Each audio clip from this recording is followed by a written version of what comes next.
बिहार ही नहीं बल्कि देश भर में चल रहे महाबोधि महाविहार मुक्ति आंदोलन को लेकर के दिल्ली में आज एक बैठक आहूत की गई। या यूँ कहें कि दिल्ली में एक मीटिंग की गई जिसमें कोर्ट में महाबोधि महाविहार मुक्ति आंदोलन को लेकर के क्या चल रहा है और सड़क पर जिस तरह आंदोलन चल रहा है उसको लेकर के भी इस पूरी मीटिंग में चर्चा की गई। सबसे पहले वकीलों ने अपनी पूरी जानकारी दी कि कोर्ट में ये मामला कहाँ तक पहुँचा है और कोर्ट में अभी तक क्या क्या हुआ। फिर भंते जी ने भी थोड़ी जानकारी दी कि आंदोलन को कैसे चलाया जाए, लेकिन वकीलों ने अपनी पूरी बात रखी, खुलकर अपनी बात रखी। भीम आर्मी बिहार के अध्यक्ष भी इस बैठक में मौजूद रहे। तमाम भंते देश भर से आए हुए थे, उन्होंने भी विस्तार से आंदोलन को लेकर के अपने विचार साझा किए, अपने अपने अनुभव साझा किए। और नागपुर, मुंबई व देश के अन्य कई प्रदेशों से आए लोगों ने इस बैठक में हिस्सा लेकर के अपनी अपनी राय बताई कि कैसे इस आंदोलन को अब विस्तार दिया जाए और बड़ा किया जाए और सरकार व कोर्ट पर दबाव बनाया जा सके। मंत्री आकाश लामा ने भी सबका अनुवादन किया, सबको बताया सबसे कि आंदोलन को कैसे और आगे गति दी जाएगी। सभी वकीलों ने व समाज सेवी जो लोग थे, जो समाज से जुड़े लोग हैं, अन्य संगठनों से जुड़े लोग हैं, उन्होंने भी इस कार्यक्रम में, इस मीटिंग में विस्तार से अपने अपने विचार साझा किए और सब ने इस बात पर सहमति जताई कि हाँ, अब आंदोलन को गांव-गांव तक पहुंचाया जाएगा और सरकार पर बिहार चुनाव से पहले कम से कम दबाव बनाया जा सके कि महाबोधि महाविहार को कैसे मुक्त कराया जा सके। इस बैठक में तमाम सुप्रीम कोर्ट के वकीलों, समाज से जुड़े लोगों या जो समाज सेवक से जुड़े लोग हैं, उन्होंने भी इस कार्यक्रम में हिस्सा लिया। उन्होंने अपने विचार साझा किए और सबने इस बात पर जोर दिया कि अब जो लड़ाई लड़ी गई है, लड़ी गई है, लेकिन आगे अब इस लड़ाई को और बड़ा विस्तार रूप दे करके देश भर के कोने कोने में इस आंदोलन को अब पहुंचाया जाएगा। इस बात पर सभी ने मिलकर जोर दिया। साथ ही साथ ये भी इस मीटिंग में बताया गया या यूँ कहें कि निर्णय लिया गया कि अब देश के तमाम जो प्रदेश हैं उनमें एक मशाल जुलूस निकाला जाएगा और वो मशाल देश के तमाम शहरों या प्रदेश के अलग अलग प्रदेशों के तमाम शहरों से होते हुए हर गांव, हर मोहल्ला, हर कस्बा, हर शहर से गुजरेगी।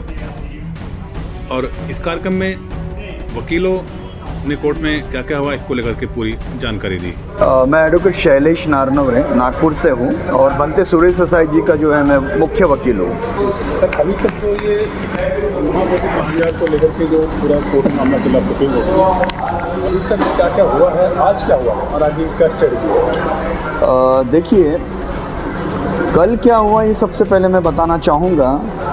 एक्चुअली हमारी केस आज लगना चाहिए थी 29 को, लेकिन कल के लिस्ट में हमें वो दिखाई नहीं दी, तो इसलिए मैंने सुबह 10:30 बजे माननीय सर न्यायाधीश चीफ जस्टिस के सामने मेंशन किया और उनको रिक्वेस्ट की कि ये केस जो है इतने सालों से पेंडिंग है और इस केस में आप जो एक फिक्स डेट दीजिए और ये केस अपने पास रखिए। चीफ जस्टिस साहब के सामने ही जो है इसके पहले लगी थी, नहीं, इसके पहले के जो चीफ जस्टिस थे उनके सामने लगी थी, 3 बेंचेस के सामने लगी थी, 3 जजेस के सामने। और हमने ये रिक्वेस्ट किया कि ये चीफ जस्टिस और 2 जजेस है, 3 जजेस के सामने ये केस लगना चाहिए फाइनल हियरिंग के लिए। और उन्होंने जो है हमारी स्लिप को, हमारे मेंशनिंग स्लिप को, हमारी रिक्वेस्ट को एक्सेप्ट किया। फिर जो है अचानक 9 साढ़े 9 बजे रात को हमें लिस्ट में ये केस आज 29 जुलाई को जस्टिस सूर्यकांत साहब के सामने और एक जो है आदरणीय जज थे उनके सामने लगी और 40 नंबर पर लगी। तो हम सभी जो है वहाँ पर मौजूद थे, भिक्षुगण मौजूद थे और जो भी एडवोकेट्स थे, इंटरवेनर्स के जो एडवोकेट्स थे वो मौजूद थे। हम 3 बजे तक वेट किए और जब जो है हमारा नंबर नहीं लगा तो हमने जज साहब के सामने मेंशन किए, रिक्वेस्ट किए और उन्होंने कहा कि जो है हमारे बेंच रीडर से आप बात कर लीजिए। हम बेंच रीडर से बात किए और उन्होंने कहा कि आपकी केस अगले हफ्ते 5 अगस्त को लग जाएगी। तो आज ऐसा हुआ कि केस जो है ये 5 अगस्त के लिए आ गई है, ये नोटिंग हो चुका है, ये लिस्ट में आ चुका है।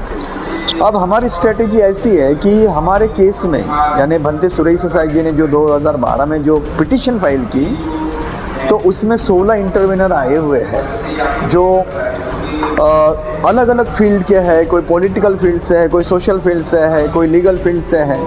तो ये जो 16 इंटरवेनर है, इन सबको हमको ऑर्गेनाइज करना है, यूनाइटेड करना है और इनको कोऑर्डिनेट करना है मुझे, ताकि ये इनकी भी जो शक्ति है, ऊर्जा है, माइंड है, एकता से जो है हम फाइट कर सकें और ये केस जो है जीत सके। तो आज की जो मीटिंग हुई है वो इस पॉइंट पर हुई है कि आगे की स्ट्रेटेजी क्या हो। तो आगे की जो आंदोलन के रूप में जो स्ट्रेटेजी जो है वो पूरे भारतवर्ष में चलेगी, हर स्टेट में जो है वो मशाल जो है जलाई जाएगी और ये जागरूकता फैलाई जाएगी कि महाबोधि महाविहार हमको चाहिए, उसको मुक्त करो। लीगल स्ट्रेटेजी ये होगी कि हम जो है आने वाले समय के लिए म्यूचुअल डिस्कशन करेंगे, हर एक पॉइंट पर डिस्कशन करेंगे। जो हमारे अपोनेंट ने या समझो कि रिप्लाई में जो पॉइंट्स आए हुए हैं उन सब पर जो है हमको सूक्ष्मता से चिंतन मनन करना होगा और विश्लेषण करना होगा मिलकर। और उसके पश्चात जो है हम यह स्ट्रेटेजी ये डिसाइड करने वाले हैं कि कैसे हम आर्गूमेंट करने वाले हैं कोर्ट के सामने। तो जो मुख्य पिटिशनर होते हैं वो सबसे पहले कोर्ट जज उनको अलाउ करता है कि स्टार्ट द मैटर।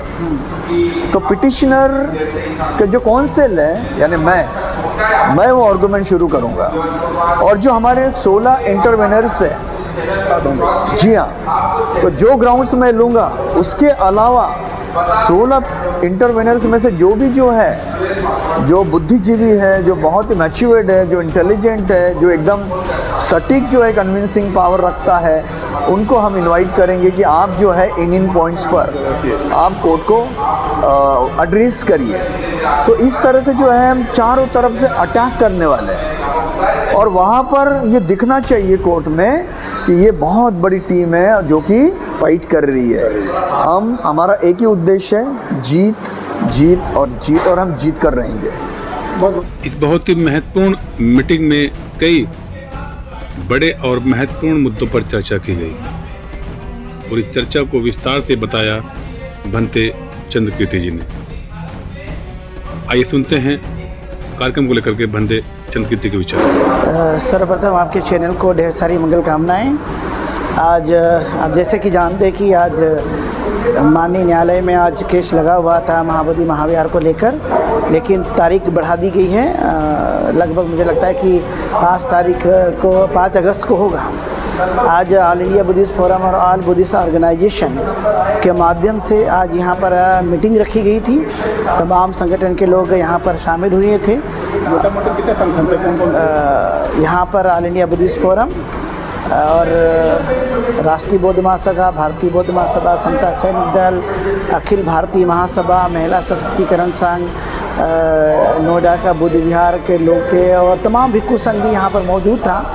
सब लोगों के माध्यम से ये निर्णय लेने की बात सामने आई है और उसमें ये बात कही गई है कि अब ये जो 50 जगहों से भी अधिक जगह जो धरना आंदोलन चल रहा था वो और भी तेज़ी के साथ आगे चलेगा। 1 महीने के लिए किया गया था लेकिन उसकी तारीख और भी बढ़ा दी गई है। छोटे छोटे पोस्ट कार्ड के माध्यम से प्रधानमंत्री, राष्ट्रपति और बिहार सरकार को भी पत्र भेजा जाएगा। साथ में देश भर में सभी राज्यों में 10 अगस्त से मशाल यात्रा निकाली जाएगी जहां पर महाबोधि महाविहार को और भी तेज किया जाएगा। साथ में जितने भी इंटरवेनर थे जो महाबोधि महाविहार के लेकर के, जो आप जानते हैं कि 12-13 सालों से वो पेंडिंग केस था, तो ज़्यादातर जो एडवोकेट्स थे उनमें कोऑर्डिनेशन के लिए कहा गया और वो अपनी जिम्मेदारी का वहन करेंगे। ऐसे तमाम चीज़ों को लेकर के महाबोधि महाविहार का मुक्ति आंदोलन ये और भी तेज़ किया जाएगा पूरे भारत के अंदर में, जिससे हम अपनी न्यायालय की लड़ाई और सड़क की लड़ाई भी दोनों तरह से लड़ करके हम इस आंदोलन को कामयाब बनाएंगे। धन्यवाद। क्या देश के बाहर कोई बुद्धिस्ट कंट्री है या बुद्ध को मानने वाले लोग हैं, उनसे भी इसको लेकर के अपील की जाएगी इस आंदोलन को लेकर? डेफिनेटली मैं आपको बताना चाहूँगा कि लंदन में भी ये धरना आंदोलन चल रहा है।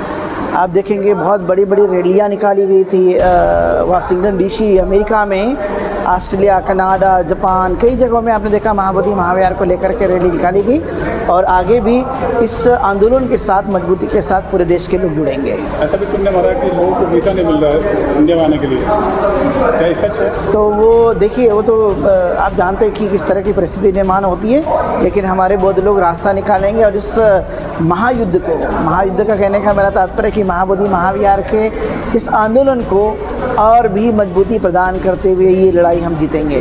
धन्यवाद। निश्चित रूप से अब इस लड़ाई को और मजबूत किया जाएगा, चाहे वो कोर्ट के मामले से हो या फिर आंदोलन के मामले से हो। सभी ने इस मीटिंग में ये सहमति जताई कि अब दोनों तरफ से और तेजी से और मजबूती से और तार और धार के साथ इस लड़ाई को लड़ाया जाएगा।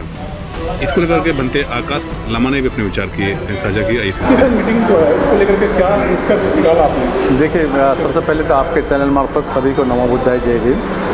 आप जानते हैं 25-26 को जंतर मंतर में इतनी बड़ी धरना प्रदर्शन हुई है, सरकार को जनाने की कोशिश की गई। फिर 29 तारीख को ये फाइनल हियरिंग थी। आज सुबह 9 बजे से हम लोग सुप्रीम कोर्ट में थे और जैसे पूर्व निर्धारित, जैसे हम लोग ने समता सैनिक दल, राष्ट्रीय बौद्ध महासभा, भारतीय बौद्ध महासभा, भीम आर्मी, अखिल भारतीय शाक्य महासभा, इसी प्रकार से सिद्धार्थ बुद्ध विहार, बहुत संगठन थे। इनकी एक सभा हम लोग 5 बजे से किए हैं और कुछ इसमें निर्धारित की गई है, जैसे कि एक तो जो धरना चल रही है 1 जुलाई से 31 जुलाई तक, ये कंटिन्यू रहेगी, जो 50 जगह में है। और इसमें और भी नए जगह जहाँ से धरने नहीं हो रहे वहाँ भी धरने करने के हम लोग अनुरोध कर रहे हैं, ये पारित हुई है। दूसरी बात, एडवोकेट शैलेश जी, अभी 16 जन ये आपका इंटरव्यूनर हुई है, तो सभी को कोऑर्डिनेट करने के लिए एडवोकेट शैलेश जी को कोऑर्डिनेटर बनाया गया है, सो दैट हम लोग जिस लक्ष्य के लिए है अलग अलग बयानबाजी ना रहे, एक ही कोर्ट में बात रहे, इसलिए उनको एडवोकेट शैलेश जी को बनाया गया है कोऑर्डिनेटर।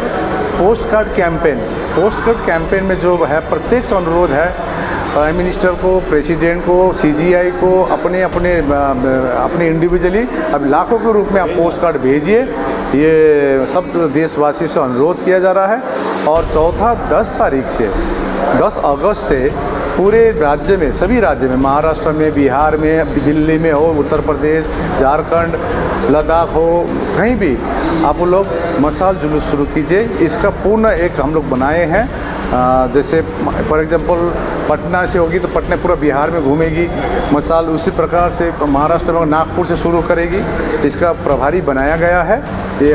और दिल्ली में हो, जैसे अब बीपी सिंह हुआ, बंते जी थे, इसी प्रकार से आपका राष्ट्र बहुत अन्य संगठन तैयार करिए। तो 10 तारीख से शुरू होगी, 1 महीने की। तो सभी से अनुरोध है एकता में बंधी रहे, और फेसबुक में जो दिखाती है वो ओरिजिनल होती नहीं है, तो आप लोग अफवाह में ना जाए, रूमर में ना जाए, और वास्तविक क्या हो रहा है इसमें आप लोग ध्यान दीजिए।